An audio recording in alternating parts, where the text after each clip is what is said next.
And we're live, I believe, right? We are. All right, I perfect. think so. I'm trying to click another button here to make sure we also go live here. It's not working. All right, that's fine. Welcome, Farouk. How are you, man? Thank you, really, Quentin. I'm good. How about you? How's Atlanta? Good, warm. It's getting hot here. I think it's the first signs of the summer, and it's basically a signal for me to get out of Atlanta. I can't handle it. So Understand, yeah, really. and I think So, you were telling me that Dublin is getting warm as well, right? yeah, warm in Dublin probably means 15 degrees Celsius. When it gets to 22, that's where it becomes worrying a little bit, and we start like hiding in our houses and everything. So we don't have the same definition of warm here and there. Yeah, yeah. Absolutely, absolutely. Well, we're here, we're talking. This is the second live we do. So, Hmm. and last time we talked about obviously AI, and we talked a little bit about the importance of the jobs updates in the world of AI. And I think this is an important topic to talk about, especially in our world. We're technologists, we work in technology, but then how does that impact our world, but also the world in general? So this is probably where we'll focus the bulk of the discussion today. So, what are you thinking? I think it's really interesting. It's really motivating. We have once in a lifetime transformation, uh, honestly, a new industrial revolution that will allow many people to capitalize on that. It will be reward the most agile, the most flexible, the most resilient among us. I think the only thing that's worrying is someone has really to look after the right skills and develop the right acumen to capitalize on this moment. The world is changing. We cannot resist that. The ones who will be embracing that are the winners. And we'll see, I think, different reports, different feedbacks kept betting on the near future, talking about 3 5 years from now. The world is changing so fast and we have to be ready. It's Yeah, impacting every single roles, every single vertical as we speak. yeah, you're right. Actually, I do believe that this new technology, the same as any technology that happened in the past decades, hundreds of years, is basically amplifying what really is important. So it shows what's important to us as humans, and it doubles down on that, basically. You did share something with me that probably we can put up on the screen, which is some kind of a digest from the World Economic Forum that Mhm. happened this year, where they talked basically about the future of workforce, and it's basically this graph here. Maybe can you give us some color on it? Oh yeah, absolutely. Thank you. Look, let me start by saying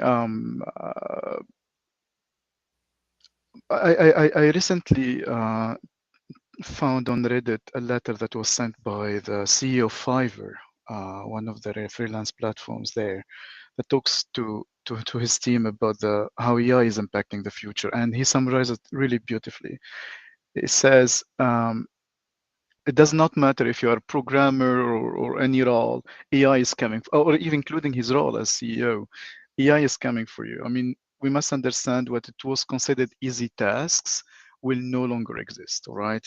What it was considered impossible tax will be the new hard, and that's what also World Economic Forum, the WEF here is talking about.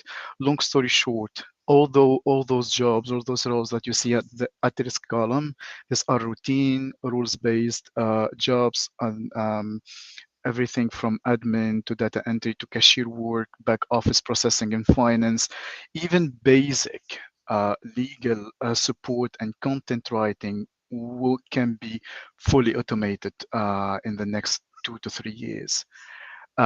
If someone's day to day now is driven by checklists, by templates, or repetitive, let's say, research, AI, especially AI agents, will do it faster, better, and at cheaper and at scale. So those roles are disappearing every month, and companies are resizing their teams in those roles. Yeah, that's true. I mean, in part that's true. Like we're seeing areas where the work is repetitive, areas where the work is based knowledge workers in a way, in a sense, if you want to put it this way, are getting either replaced, maybe, but I would Mhm, also say they're getting a boost in productivity. Like if you are a legal worker who's just generating contract documents, well, you might generate more documents faster, mhm, or maybe you get replaced by some kind of a non-human agent that would do the work for you, or instead of you. Like, absolutely. Look, uh, we I work for Microsoft currently as full-time employee. We are going operation by operation, department by department, process by process, and to see where we can do better with AI. right, So that's I work with the UK government, some local authorities today. When you pick up the phone and you talk to um, a city council, I don't want to mention the name, you have AI right. in different flavors answering you and guiding you and helping you. So the, the, the human factor there will be focusing on what matters, which is the human, rather than just taking calls and support. I'm saying it's happening. So long story short, if it's repetitive and for its worth low value, um, it would be automated um, partially or fully. Yeah, so that's one side of the coin. The other side is that the other type of work that is much more needed, and I think this is where we operate, is actually engineers or the type of humans who can talk to machine clearly and precisely, in a very concise way, in a logical way. And I think that to me is by definition an engineer who can solve a problem by using a technology, in this case, talking to a machine. Historically, or I would say it's weird to say historically, but to this day, when we talk to machine, we use a certain type of languages, programming Hmm. language, whatever type of languages, Yes. or dialects, or a paradigm of those languages, right? Procedural, functional, what have you. But now with LLM, you can actually talk in natural languages. It's still, the principle is the same. You still have to think clearly, logically, and precisely and concisely talk to the machine. And that's the one area where we would see some kind of a shift in the in our world in technology. Like instead of using programming languages, you will end up using a mix of natural languages plus Uh-huh. programming languages, but in the Yes. end, you're talking to a machine, right? Yes.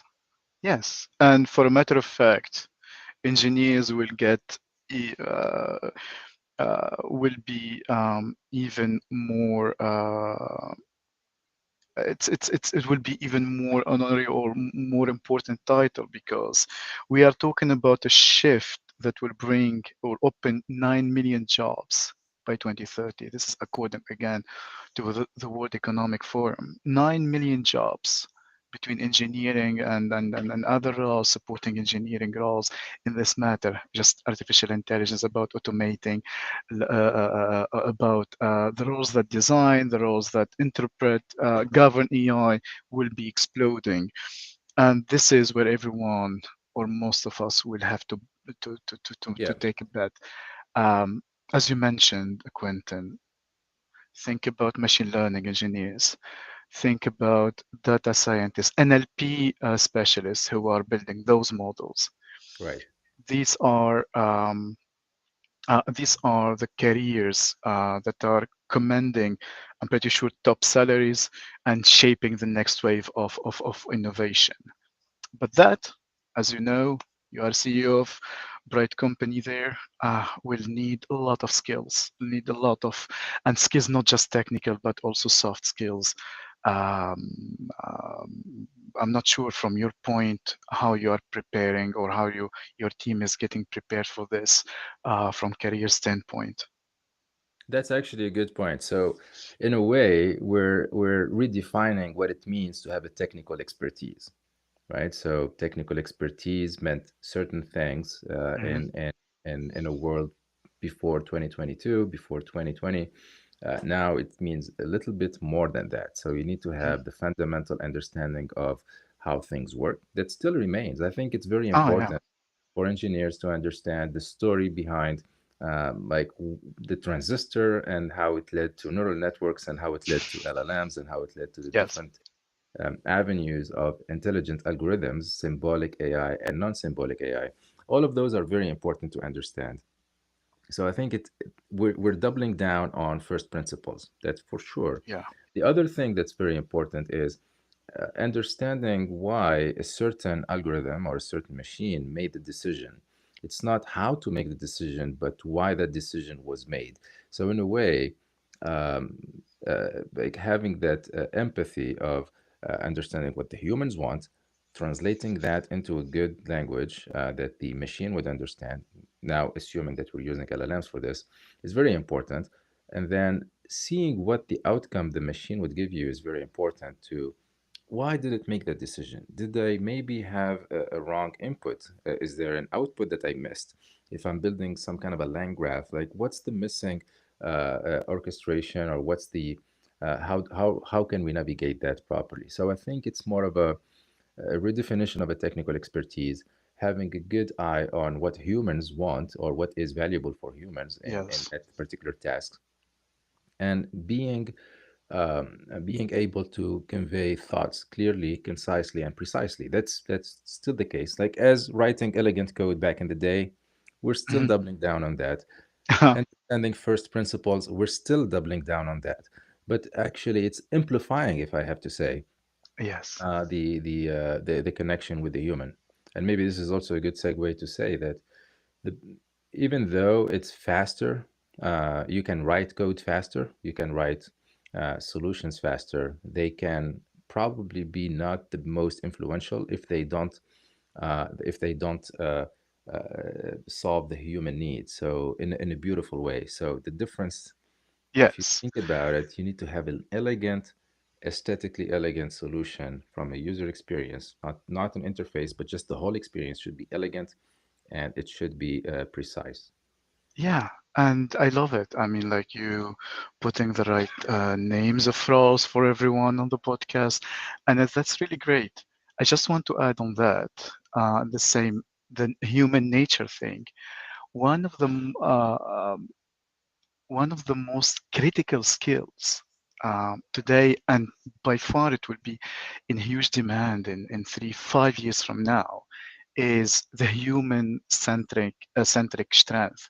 Let's talk about the ones who have creative problem solving skills, talking about social influence, talking about a lifelong curiosity. Those skills around or that are human centric will be even more amplified. Add to that the adaptive mindsets. We're talking again resilience. Everything is changing. No one is secure as long as they have fixed mindset. If you have the right resilience, flexibility, and the right drive to continuously learn new tools every day, even, I swear, I've been account executive for Microsoft for the last, I don't know, 10 years.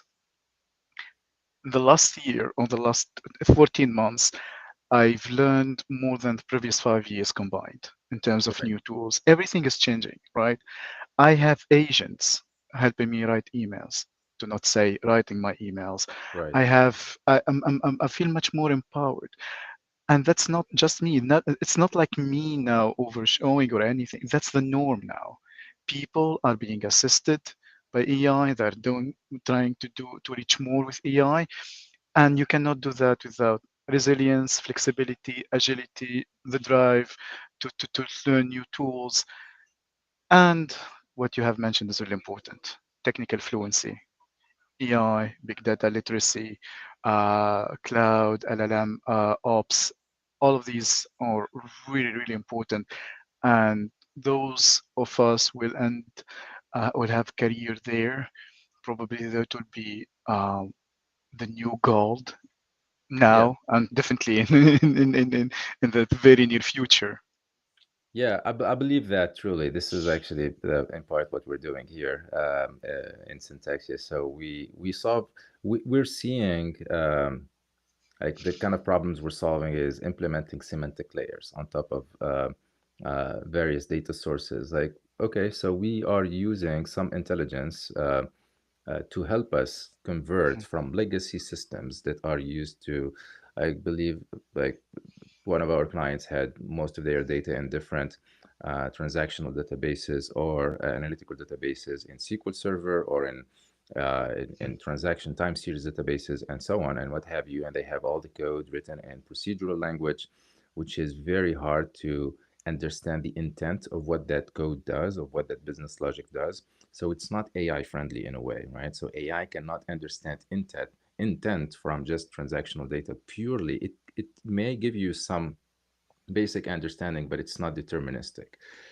What we found is interesting is to like how can we create and implement a semantic layer? Should we Mhm. use a knowledge graph in this case? Should we use a vector DB in this case? And this is the kind of a piping and infrastructure development that is important to enable some of the better experiences using AI. So definitely it's gold. It's like that old Mhm. age famous saying that this is the gold rush, but then the most influential folks are actually who the ones who build jeans and shovels, right? So this is where Yes. we are. We're building the jeans and the shovels Shovels.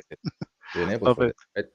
So, but yeah, so this is in reaction to that graph from the World Economic Forum that for sure we're seeing a decline in certain, or they forecasting a decline in certain skilled workers, but Yeah. there will be a much more higher appetite for other type of workers and humans who are specifically the ones who operate on data, operate on these algorithms. They understand how they can combine these different types of intelligence. Like intelligence are in general, you have like intelligence in symbolic AI, like what we're seeing with Uh-huh. LLMs and so on. But there is also other intelligent algorithms that exist and that we probably see much more applications for them. Think of the optimization or Uh-huh. linear programming. Think of machine learning or any inference algorithms as well are very important to combine. And there, by combining these different intelligent algorithms, you can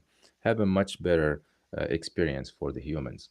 So, needless to say, I think is the we will see success, and we are seeing it, not in the specialist or not on the Yes. generalist, but basically the ones who can integrate.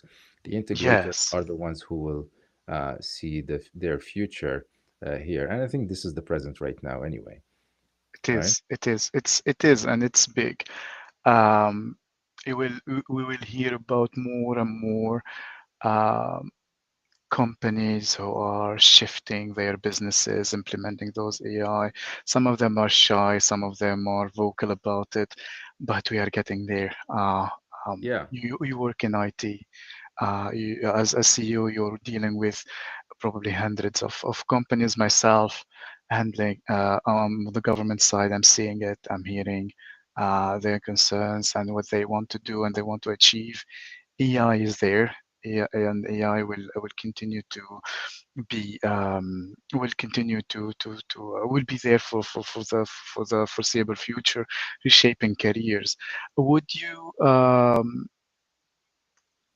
would you agree, Quentin, that we are 2025 probably is a fork in the road?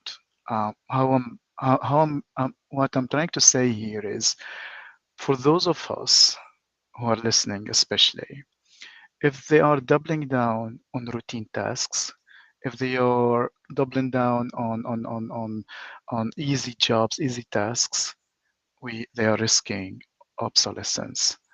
The ones who are investing in AI fluency from any position, I'm not talking only about technical, talking about business, I'm talking about business decision makers, I'm talking about any type of role. Strategic thinking is really also a great skill there.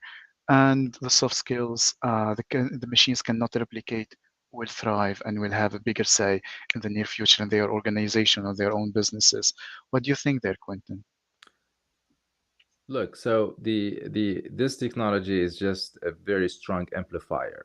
It can amplify mediocrity, it can amplify excellence. So yeah, you pick your poison basically. So if you're doing some kind of a task or some kind of a work that is not entirely useful or it's kind of a Yes, mediocre, the AI will just amplify that and then you will just go out of existence basically. So that's what we're seeing, I think, right? And in a way, the message that that we're trying to achieve, even internally in our with our team, with my colleagues here, is that we want to make sure that understand first principles, uh-huh. be much more authentic to the or closer to the human element to it. Don't be that engineer who's pessimistic. Like most of the time, engineers who are very experienced are pessimistic. Yeah, you cannot do that. That's really Absolutely. the answer you get, right? Can we do this? No, No, no, they're probably like, no way we can do that, and then they figure out a way. of And don't course. be also Genius. that optimist. Like usually juniors are very optimist. Can we do this? Of course we can, and then they will just drown on complexities. So Yes. you want to find the balance. Get get curious, Mhm. get optimistic, but then have the fundamentals to know how to write code or Yeah. how to talk to the machine properly to implement whatever is needed there. But in a sense, being more human is what's important. I think I found something interesting. It's like over the week, we were trying to think through what we can share here, and there was some kind of an interesting, funny thing. I'll put it here on the screen. So they were asking folks on the street, like Gen Alpha, these are the young kids, right? Okay. What do you want to be in the future? Like, what's your future look like? What do you want to do in when you become older? And most of them, as you can see here, it's funny. Like most of them, they want to be influencer, YouTuber, TikToker, instead of the usual astronauts and pilot and scientists that we used to do back in the day, right? Yes. And they're telling us something. Basically, the jobs of tomorrow won't be jobs behind the desk, won't be Ah, jobs doing technical skills, but they will be more about creativity. They will be more about storytelling. They will be more about human connection. yes. There's a message there. Yes, there is. There is, and I was fortunate to have a brief discussion or overheard a discussion with the CEO of LinkedIn. The 9 to 5 jobs are gone or will be gone, right? And the desk jobs also will be gone in the near future. Not all of them, but it will not have the same weight they have today. Um, it will be more, the jobs of tomorrow will be more centered around humans. The human factor will be amplified. Um, um, everything, again, if you go back, any desk job that can be automated, even if the technology today does not allow us, but in 5 years it will be. Right. We cannot change that. But the human factor will be amplified. So that's why again we go back to the point of developing the right skills. We have to commit today to those upskilling paths and repositioning ourselves for a human related or human centric and definitely AI assisted economy in the near future.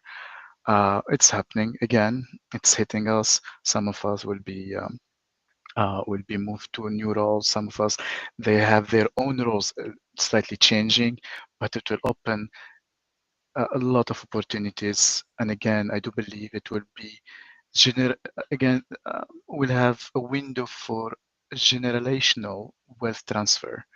Um, think of you mentioned the right when there is a gold rush, the ones who get rich are the ones who sell shovels, and that's what's happening. AI will be creating lots of economic opportunities for anyone. The estimation we are talking about 19 million. This is WEF estimation for 2030, and I think they are just lowballing that it will be much more. Yeah, I agree with that in a sense that AI doesn't really remove work. It just transforms and modifies what is valuable to humans. Yes. So if you were doing some kind of a work that right now in the age of AI would be more valuable if you do it differently, that's what we will see. So it's more of a transformation of what is more valuable for us. And this is there's a question here on the chat from Kais, who said, "Hey guys, how do you see our jobs changing in the era of MCP, agent to agent, and AI agents?" And the answer is probably twofold. So everything you mentioned there, Kais, are basic protocols of communication. So we are in this era of we have a new technology that we want this new technology to communicate with different pieces of technology. So for it, we need to have a protocol of communication. Mhm. Like, again, back to fundamentals. We need to have a way that is Yes. precise of how to communicate. Like if I ask you this question, I need to expect this answer. And Anthropic, back in November last year, Yes. they Yeah. released this model context protocol, which is a protocol of communication between some agents, which are probabilistic algorithms, with deterministic APIs. That's the protocol of communication. Google last 2 months ago, actually Mhm. earlier this year, they announced A2A, agent to Yeah. agent protocol, which is again a protocol of communication. There is no one consensus of what is actually the right protocol. These are just protocol of communications, but what they will enable is just probabilistic algorithms based on LLMs and deterministic algorithms based on Mhm. procedural business logic and other logic will communicate together using these protocols. So we're talking about the infrastructure layer here. How they will transform our life as humans, I think, or jobs. Um, it's important to understand how to use those protocols in writing your code, maybe, or talking to the machine to write that for you. That's one way to do it. Mhm. But I think what we will see is much more interconnected systems, even organizationally. Like think of before when you had QuickBooks for your accounting and Salesforce for your go-to-market and Yes. I don't know, deal for your HR, and these different systems of record are completely separate. And the human was connecting that. So you have processes in your organization to have Yes. CFO talk with the chief operating officer, with the different teams. That probably will be removed or simplified or amplified by AIs that can talk with those systems of record, have your business logic custom tailored for you so that the human can make the right decision, right? Absolutely. All right. Absolutely. I hope Kais had his answer really. Yeah. So we're I think we allocated 30 minutes for this. I don't know if you want Yes. to go further or we should cut it here, but I think to me this has been interesting to talk about. Maybe we talked about examples of how the work is changing, where it's gonna go, double down on fundamentals, really understand what you're doing. Don't just do a course of Python programming languages Mhm. and become an engineer. You just really want to understand how to talk to the machine precisely. What are the protocols of communications? And just be curious. Yes. Remain like double down on curiosity, basically. Yeah. Because the FLA, so flexibility, I forgot the so resilience, flexibility, and agility. Yeah. Uh, Again, I mean, I'm not technical. I'm technical. I mean, like, I'm not in a technical position since I graduated, but But you it's do even have an for engineering degree. You are an engineer. yeah, I'm using engineering mindset Yeah. in my role. I'm trying always to do things in the simplest and easiest way possible, and that's paying me really good, really well. Yeah. But again, for EI, even for those roles who are in business development, in the relation, it's again, the former is be resilient, be flexible, and be agile, because um, the only way to serve, to navigate this change, it's really to learn and upscale and stay centric, and try to automate, or try to leverage AI for the easy day-to-day stuff. And for you, you have space to get creative and to achieve more, and to have better outreach with your customers, to have a better reporting with your organization, to have better connections within your organization and outside the organization, and so on. So there is a lot of a lot of changes that are happening. And again, resilience, agility, and flexibility is the name of the game for technical business, any type of roles as we speak. I love it. I love it. Maybe I'll take a few seconds to answer Kai's follow-up and then we can end it. So Kai said, hey, from a developer point of view. Okay, so you're asking the question from a developer point of view. Uh, I would say as an engineer, just again, as Farouk mentioned, just remain curious. Look at um, what the industry is moving toward, but be curious about why they're doing it, how they're doing it. So understand MCP, how it works, and understand the different protocol of communication between agents. Understand the different type of LLMs and how they are being used in the industry. So, like for instance, like real life examples that we're doing right now is migrating from legacy systems to semantic layers on the data cloud. And for that, we could have humans rewrite the code, but we could also rely on LLM based to help us migrate from procedural language to a declarative language that's more closer to the knowledge graph in a way. And for that, we're using LLMs. Like LLMs help us do that. There are different types of LLMs and they are improving in a very fast pace. Like if you look 2.5 years ago when we started, even like with GPT 3.5 Yeah, compared to right now what we have with O3 on OpenAI alone, we're not talking about like what DeepSeek is doing, what Alibaba is doing, or Anthropic is doing. Like those are very impressive it is. LLMs, but they're uh, things are changing even in the way you interact with them, right? So as an engineer, if you're interacting with them, make sure that you one way I think is very interesting that Anthropic introduced is you have your own playbooks of prompts. You have them in XML so you can repeat them.